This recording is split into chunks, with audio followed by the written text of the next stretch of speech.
Reflecting on this concept of, in manifestation, us not focusing on the thing that we don't want.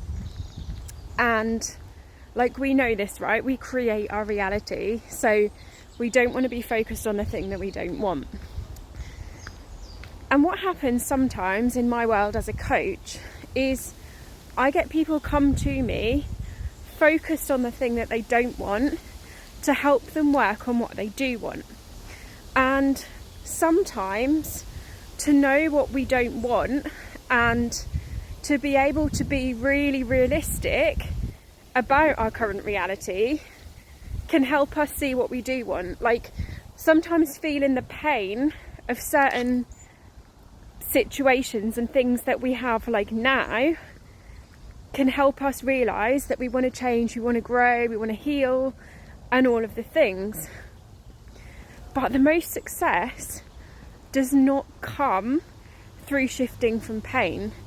The most success actually comes from shifting from love, from desire, from devotion. And this is actually how the quantum field works. So it's actually about knowing, and you start to just practice and get in touch with this, and let me know if you've noticed this too. It's actually about practicing in any given moment. Where do I need to be? What do I need to allow to move through me? What am I noticing? What's coming up in my reality? And giving the time for that, like you give time for somatic practice, like you give time for emotion release, like giving a small amount of time for that, and then spending the majority of time on what you do want. And this is backed up by neuroscience.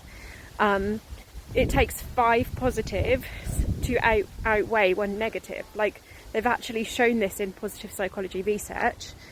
So to actually create that reality, we actually, in theory, need to be spending, for every 1 thing we notice we don't want, we need to be focused on 5 things that we do want. And we need to be in that energy of like 5 times more, is that the right maths? 5 times more what we do want to actually create it energetically on a quantum level and on a neuroscience level as well. So it's just like knowing what is that balance for you, like what do you need, what are you allowing yourself to notice and move through, where are you moving from pain, where are you moving from pleasure, and having that awareness in any given moment of where your focus needs to be. And this might be like a simple moment to moment shift of like, oh, I've noticed that, right, now I'm going to focus on the bigger vision, now I'm going to focus on what I do want, now I'm going to take action as if I was that version of me that already had that thing. Does that make sense? This is also why I don't use the grow model in coaching. And this is like the oldest coaching model in the book, which says like, where do you want to be and where are you at now and how do we bridge that gap? I don't coach in that way. I coach based on a big vision, and we go, how is that version moving, being, acting,